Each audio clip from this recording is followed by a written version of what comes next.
Hi, everybody. Welcome back.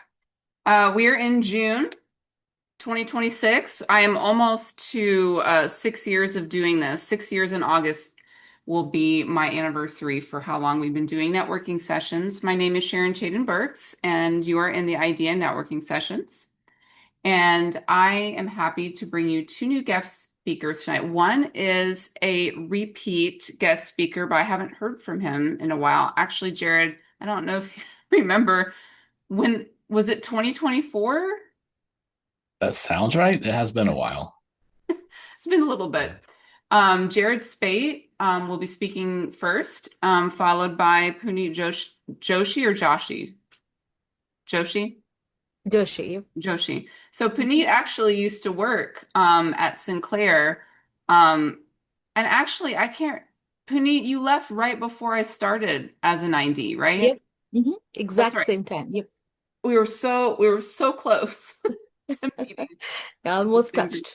Almost. So Jared's gonna go first. As he is talking, please write down your questions.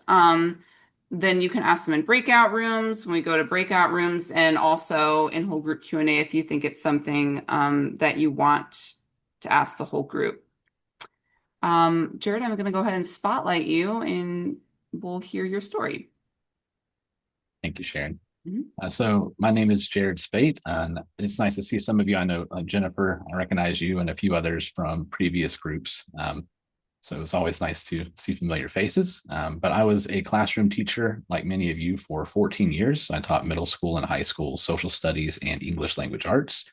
And back in 2022, I was able to, well, I hit a wall teaching as many of us did around the early days of the pandemic. And I knew I needed to get out of the classroom, and instructional design was a career that was very interesting to me. I sat down, I did a lot of thought about things that I was good at as a classroom educator, things that I enjoyed doing, and I kind of made a list and saw where those intersected and looked at places where I could apply those skills in other jobs. And that's how I came across instructional design. So I started networking, building a portfolio, and working towards that in a graduate degree. And I was eventually able to land some part-time contract work with Junior Achievement and able to kind of pivot off of that into a job at Stride, which is a K-12 online program. Some of you may teach for them or have kids that go to those programs, but I was an instructional designer on the corporate end of things there for about a year and a half. And I was able to pivot from that to my current role where I'm an instructional design specialist at Mayo Clinic. So I do that full time. And then on the side, every now and then, I do some contract work just to stay busy and make up for 14 years of teaching when the paychecks weren't that great. So um, that's kind of my story. I'm looking forward to hearing questions that you all have and connecting with you in a little bit. But feel free to let me know if there's anything I can do to help you. Jared, I have one follow-up question Mhm. before we go to Puneet. You said you done some contract work. Can you talk a little bit about some examples of contracts you've picked up? Yes, I can definitely do that. So there's a group that I'm in called ID Lance. They have a Slack group, and if you are not familiar with them, if you just type them in to your internet browser, they'll pop up. But ID Lance is a group. They offer a community for freelance instructional designers, and a part of that is they offer gigs. So because I work full time, I do not have the time to go seek out clients to maintain those relationships, to keep email communication going back and forth. And ID Lance basically does all that. And they have standard clients like Zoom, Etsy. They partner with other agencies. So every now and then, if I see a job that interests me and is something that I know that I could do, then in their little gig alert channel, then I'll just click on the link that says apply. And I've been able to get work with them on their own course where they teach instructional designers how to become freelancers, work with Zoom, Etsy, and now the National Safety Council has been my most recent one. So it's a lot of, I don't want to say low effort because some of those contracts are hefty in terms of the number of hours and they're spread out, but the commitment is low. And again, I don't have to do client relationships. Like I will work with them on the project and then I'm done. And I don't have to go seek out opportunities. And accessibility is probably my biggest priority in my area of expertise in instructional design. And that has also led to a few other contract opportunities with people who are testers who go through, they test courses and say, hey, this is not meeting WCAG standards, and they know that I can fix it. So again, those are areas where networking and professional connections have come into play because I don't know their clients. They do their own thing, and they can come to me if they know that I can fix the issue for them. So that's one thing that I enjoy, because in today's world, you never know if there's going to be a layoff. And if there is, then I have my LLC on the side. I've got experience. I've got a client list. So it's always nice to have that as a fallback. One more follow-up question. I'm looking in the chat, and Brandy's asking, what does your day look like for Mayo Clinic? Do you work primarily with SMEs? So the day differs every day. Right now, I am actually primarily working on patient informational videos, which I love.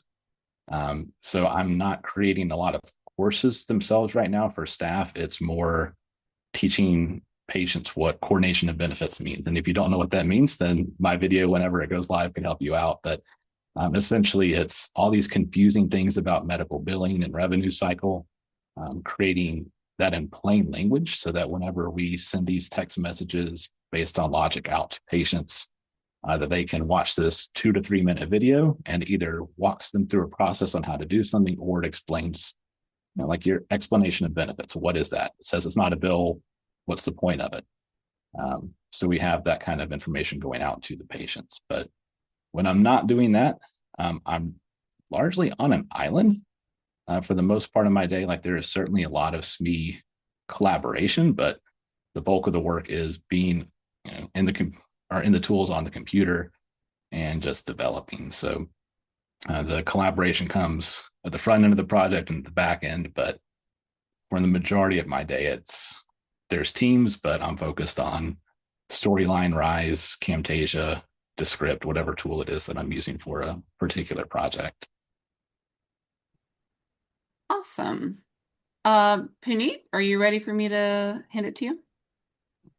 Sure. Good evening, everyone. I'm Puneet Joshi, and I work for Christ Hospital Health Network here in Ohio. Work as an instructional designer consultant, and I used to work with Sinclair Community College, where I started my career as instructional designer. What I did before that, like many of you, I was an educator too. So been teaching from last 20 years. I taught undergrad classes in every college around my area. And then during COVID time, and then, I've been using technology in addition to my in-person classes to just, upload PowerPoints, like how we all do, right? Just so students can have access to that. Been doing that. And when COVID hit, and then, everybody wanted to go online, and that's where I think Sinclair wanted additional people to transfer all the courses into online platform. And I got temporary job that time for 3 months, and I did not know what to expect. I didn't know what is instructional designer at that point. I just knew that I'm putting the content in online platform, which I was comfortable. So in those 3 months, that was my first experience, exposure, and I felt like, oh, that's what I've been doing, right? We know our students, we know our adult learners, and we are supporting exact the same way in online world. So that's how I became instructional designer. So and after that, I feel like I got it, understood that, and then I moved to healthcare, where I'm doing the exact same thing, same audience. The only difference is now the audience is physicians, nurses, staff members, like Jared mentioned, right? So in adult learners, again, same thing, only in a different setting there. In my day-to-day work, like I deal with all I would say coursework mostly. I'm the only instructional designer at the network, so make 350 learnings per year, and again only one. And then, but in my work, I deal with the all courses related to, I would say, any gaps in a workflows process happening in the healthcare, or any joint commission requirement, or ODH, Ohio Department of Health requirements, right? How those, like, you have to have those learnings. So I take care of that. but I'm okay to answer any questions if you have what I do, but I can talk forever. So let me know. Let me see. Mhm. I don't see any specific questions. Do you also work? Does your day sound a lot like Jared's, where it's like a lot of island work, but some SME collaboration? So I'm involved from the beginning. Like, definitely we cannot avoid our articulate, Camtasia, rice peas. That's the tools we use daily. I would say 50% of the time we are on those tools to make sure we complete our work. But I'm also involved in those gap or need analysis for the network, like what is the problem, how we can collaborate, so making sure what we do as instructional designer, they, like, alignment of our objective with their business goal, they like to keep me involved from the beginning. So I got to spend a lot of time with different SMEs and understand their problems, suggest them solutions. And definitely I'm not SME for those subjects, but give my 2 cents. So more involvement in project, that perspective. I can share one example actually, which recently happened is our healthcare was struggling with a problem where PCA is like physician assist care assistants. They had onboarding. When they join, they have to come for 2 days for onboarding, and then those roles are mostly hourly based roles, and then they not always have that much flexibility to come and attend onboarding. So we were having big problem in the network because nobody was coming, and then we were struggling to hire, we were struggling to retain, and then they asked like, okay, what we can do. So I was involved in that problem, analysis, and then what we did is we created a first virtual PCA learning or training or onboarding program, we can say that, so that of the whole onboarding experience got from 2 days to 1 day. So but I could do that because I know they are facing this problem and this is one solution, e-learning, in that perspective. So that helps if we know what they need and why they need. So yeah. Were they paid for the training? This comes under my, instructional designer consultant job, so no extra for that. For extra, since I'm a kind of a teacher, so I had one subject. I was a physics SME throughout my career. So I've been creating physics courses from our ultrasound department or other departments. That's extra. So they've been paying me that. So using my personal subject to create those courses. So they pay me for that, but not the trainings and stuff. Hannah has a question. Do you work on a team or by yourself? So, Hannah, we do have a team, but I'm the only instructional designer, and two people report to me. They are my LMS coordinators. So, help assigning the course and then measurement, all those things, they do handle that. But they also support me, like, how I said we have a 350 reoccurring trainings every quarter. Few learning courses go every quarter, semester, sometimes once a year. So, like, okay, what is coming? Check that. They've been helping me with those communication too. So I do have support in that perspective, yes. But three people in a team. I don't see any more questions right now. I'll put out there that, um, oh wait, hold on. Brandy says, I'd be interested to know how many of us are on ID teams and how many of us work solo. I'm the lone ID in my college. I work with a group of, oh, Leslie, help me. Is it nine? Nine IDs? I think it's 8 or 9. Yeah. Nine. And but Mhm. we also work on a larger team in the e-learning division with other media professionals, learning designers. So we have a really wonderful group of 35. I think we're up to almost 40 now, including all of the analysts and everything that we have. Yeah, Mhm. I love working for e-learning. But that's just us. How about other people in the room? Feel free to unmute if you want to, or say in the chat. I'll say it out loud. There's 20 people on my team. Of that, 5 of us are instructional designers, and we've got trainers, and then the leadership in the ENCI, our education and continuous improvement team. Within that, we all specialize in an area. So if there's a course that comes through for patient access, I know it's probably mine unless I'm swamped and somebody else has more capacity. So yeah, a large team. Hannah has a question. What can a teacher do to try to transition to an ID role? I'll let Puneet or Jared weigh in a little bit there.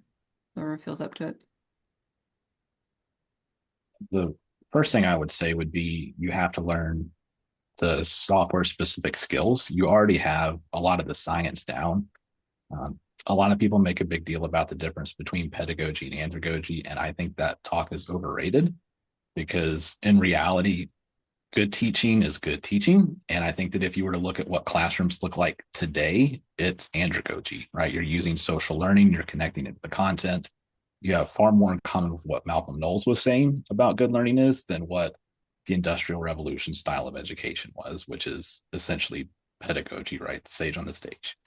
So if you've already got that learning science, you need to know the tools, and you have to build a portfolio, because if you don't have that experience, companies aren't going to take a risk on you, because the bottom line is the economy, the job market is difficult right now.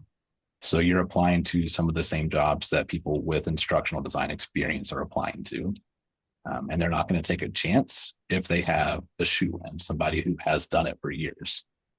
So developing that portfolio, just show off the skills that you have, what you can do, is a necessity. A degree may be a necessity depending on where you want to work. Mayo Clinic doesn't really look at people if they don't have a master's degree in instructional design or education, but I didn't need one for my first contract gig. I didn't need them for my job at Stride. So kind of narrowing down where you want to work could determine, what you need to do as far as certifications and degrees and those formal qualifications are. Puneet, would you like to speak to that at all? No, I think Jared covered all very Okay. nice. Like we do not, like I did not have a degree in instructional designer. I feel like if you have a passion, if you know, you know. So right, it's like we were talking before we could join the call, like what if we offer that in a course or in an e-learning, that might not be the best solution. So I think following that, like how you will teach in a class, just putting in the same order is something that can help. Portfolio helped me for sure. And then, talking to people who has same experience, like background, that helped me what to expect. And other thing that helped me is freelancing. When I checked that website, I could see people like, samples there. Okay, what's going on? And then there are tons of YouTube videos. Those are free of cost, that we can explore and see how the day will look like, and then how we can learn to use maybe Articulate, maybe Rise tool, any tool. They all offer 30 days free trial. I think that's not a bad idea to start. Just get the idea. And the beauty about Rise is they have tons of free courses built in their library. So that gives you idea. Okay, when you want to work on a course, or some people actually use Rise to create their own portfolio. Like if you don't know, should I buy something website to, host my portfolio, or what should I do? I think Rise can be your first step in that perspective. Like that's how I did. I'm sharing my experience, right? So that is helpful. But teaching. So there's like it's very similar. It's just like putting those knowledge in a paper in an order. So, but yeah, thank you. And Sorry, was that Jared? it Go was, I was ahead. going to say, Brandy just threw a comment in the chat that I agree with 100% too. People management is such a big part of instructional design. I know that in my interviews, one thing that I've always brought up is trying to pivot stakeholders away from courses, because they always seem to default to build a course for this. We need a course. And that's not always true. Sometimes you just need a PDF. Sometimes you need a video, and those are a lot quicker to make, which means that it can get handed off to them faster. It means that it costs the company less money because I'm now spending 5 hours instead of 40 developing a course. Mm-hmm.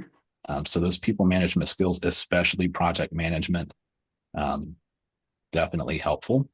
As a teacher, you probably qualify to take the PMP exam. You have to like submit an application and have so many years of experience. But I have mine because when I was a teacher, I was, the sponsor for school clubs. I was organizing field trips, doing fundraisers. All those are projects, and you're able to put that in on your application and say, I have this project management experience. Then you take the test and you get the certificate. And now that company knows that, yes, you're a teacher, you understand education, but you also understand project management, which is a lot of companies' biggest concerns about hiring educators is that you don't know business speak. So if you can get a PMP or a green belt for Lean Six Sigma, something along those lines, that could help you stand out as well. There are a couple questions in the chat, but I'm going to put a pin in them. I'm not ignoring them. I'm going to give you chance to ask them in breakout rooms, and then we'll come back. So I want to make sure we have enough time for people to chat in breakout rooms. Let's pause here for a minute.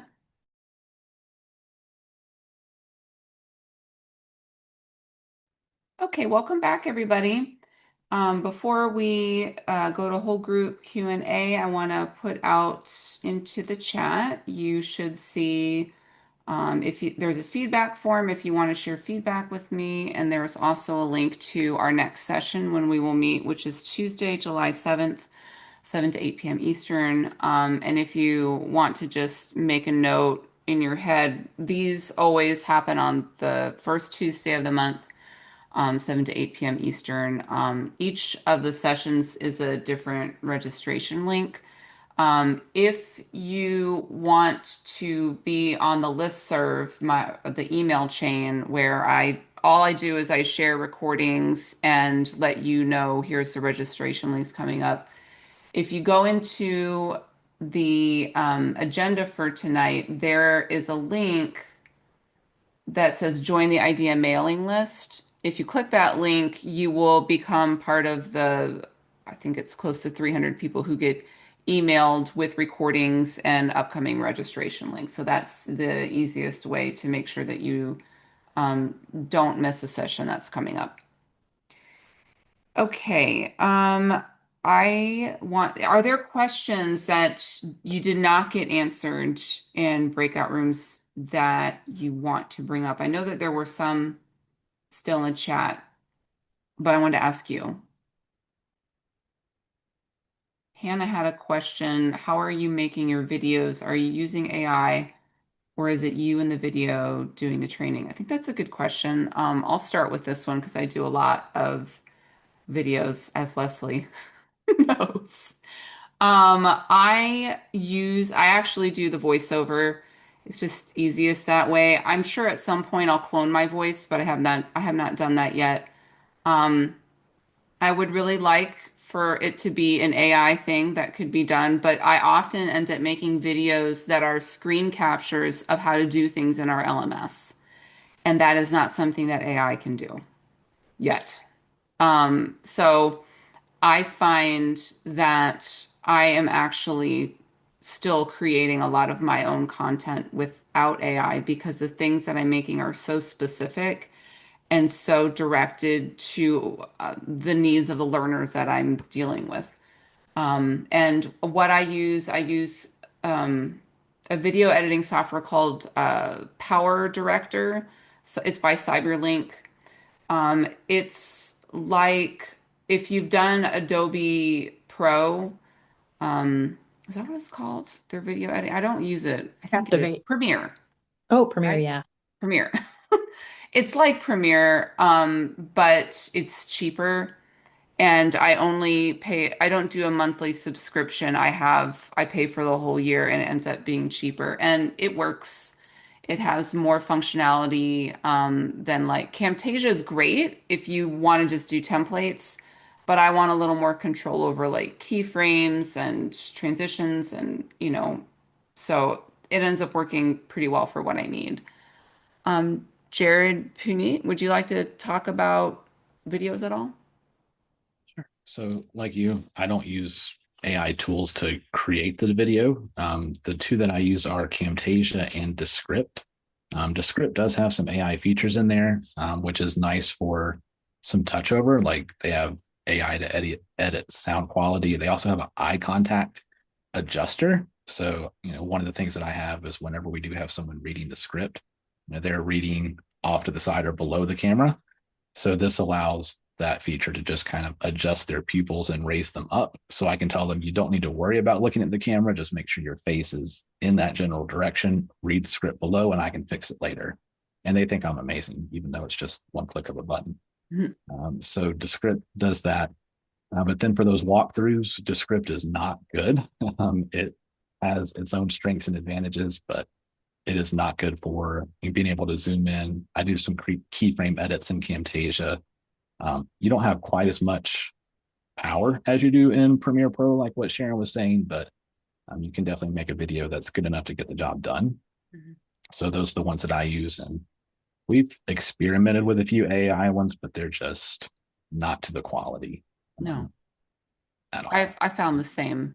I've been pretty disappointed. I was like, oh, this is going to be able to do so many things, and what it would give me, I was like, this is not useful at all. And my process in making videos is still very similar to what it was, before AI. I actually script what is going to happen for the voiceover, and then I actually go in and I take the screen capture and I match it up. So not yet. Go ahead. One thing I will say is that we do use the AI voiceovers, though, and that's because we're a healthcare facility that upgrades their software 4 times a year. So sometimes there's edits that touch 20 courses, and we have to go back in. And it's a lot easier if you have AI voiceover, because if Jen was my colleague and Jen leaves for another opportunity in 2 months, then I have to re-record that whole course in a different voice. Or we use WellSad or 11 Labs, something like that. So we use the voiceover for AI, but that's essentially it. And that makes perfect sense. I think that is a very good point. Something that we don't really think about when we create materials, how to make them evergreen, Puneet, what do you use for? So, like Jared, mostly Camtasia. I do use Articulate a lot for videos too, and I use that, as he mentioned, AI voiceover a lot, but using Articulate only. I have tried several, tools for videos too, but again, I get what I need from Camtasia, Snagit, or Articulate. Happy with that, so not doing any other tool for videos. Gotcha. Mhm. What other questions are out there that we haven't got to? Jennifer has one. How do you create content for your portfolio if you're not creating content for a business and are just getting started? I know I created false company and created courses with these false companies. However, I know getting experience with real companies is beneficial.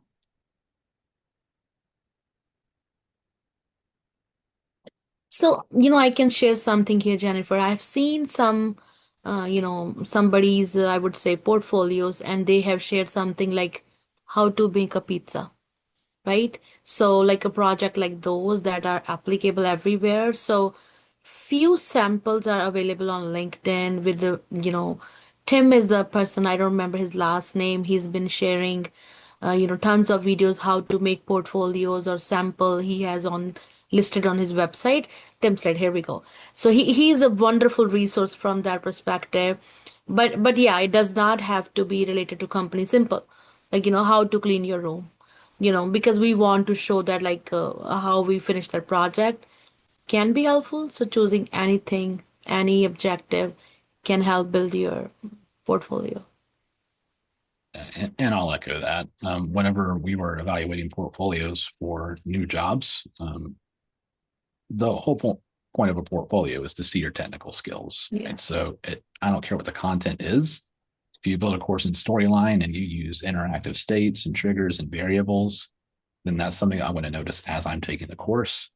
And I know like the other stuff is different. We can gather that from your resume, from talking to you, but the portfolio is the technical piece. So show what you can do. The content itself is not as important.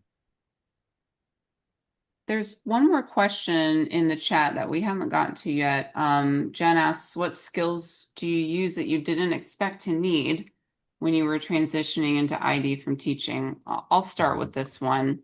And I don't know how exactly to label this skill. So I'll just say the ability to sit on your hands and not do everything, because teachers are used to doing everything, making your own copies, making your own materials, implementing it, grading it. You do it all. And so we get, when you're in that, you have that teacher brain, you think you are responsible for everything from end to end. And if you are working on a team, it is no longer your job to do every part of the process. And sometimes when you do, you step on people's toes. And there's one of the big transitions for me in joining a team was letting people do their jobs, letting our media person do the media, letting our graphic artist show her expertise. And it's not to say that I never do those things, but um, it helps your relationships with this is that people management thing. It helps your relationships to show that you trust other people on your team to come through for you, to show up, to, and then it's like that shared investment, and it really does a lot for the team when you show people that you trust them to come through for you. Jared and Puneet, would either of you like to take that one? What skills do you use that you didn't expect to need when you were teaching, when you were transitioning? I also feel like, this, like Jared mentioned, those variables, all that, up to certain limit, I feel like it was a basic. We don't need any IT or coding and all that thing. But I feel like at one point, I feel like it's easy if I understand those things better. you know Again, it's not that we need to be IT certified or anything. These are the basic things that we get as we go along. But I did not know when I was a teacher that those are some things, that I should have to start my IT role. So, that kind of was different little that time. Mhm. I think negotiation, like I knew communication would be a big part of instructional design, but trying to work with stakeholders to figure out what's really best for them and then to convince them that this is what you really need. That was not something I was prepared for, but learned very quickly is a very much continuous part of instructional design. Like you're always trying to pivot away from a course because a course may not be the best fit or something along those lines. So getting them to see what they need and not just what they default to. And Yeah. how do you do that? Yeah. Jen's asking. Part of it is it's easier after you've earned their trust. So starting small, you're never going to get someone right away to just trust you on a big thing. So working with them, establishing that relationship. I've been at Mayo Clinic for a little bit over 2 years now. So I am able to, because I worked with the same people over and over again, this project stakeholders trust me. And that's not something they did on day one because I hadn't earned it yet. Right. So starting small, building up, and at this point, they're basically hands off and say, "This is our need. Mhm. What do we do?" And that's the ideal. It takes a while to get there, though. And I think that's very realistic. Like it's that relationship building and the trust that, hey, I actually know some things about how people learn. Let me show you that I can make something that will help someone learn. And then they see if you're competent in your job, you're going to create things that are helpful. And that establishes your reputation and that brings them along with you. You can be excited about it, but they have to experience it first. We're not like cold sales calls. right? They're usually you're working with people over and over and over and over again. So it happens, I think, organically. We have about 1 minute for any final questions. If there is anything, let me see. A few rooms that came up in our breakout room about learning about accessibility: Susie Miller, Nicole L'Etoile, Jacob Wood, and Sarah Mercier. In our breakout room, those were people that we were talking about accessibility, and we didn't quite have time to get them out there, so somebody asked to throw them in the chat. So if you want to learn about accessibility, those 4 people are amazing. All right, everybody. Thank you for being here tonight. Jared and Puneet, thank you for sharing your time, your talents, and your expertise with us. And I look forward to seeing you all, hopefully again in July. I know summer gets busy, so if not July, hopefully I see you in August or September. Have a wonderful evening. Thank you so much, and take care. Thank you. Good night, everybody.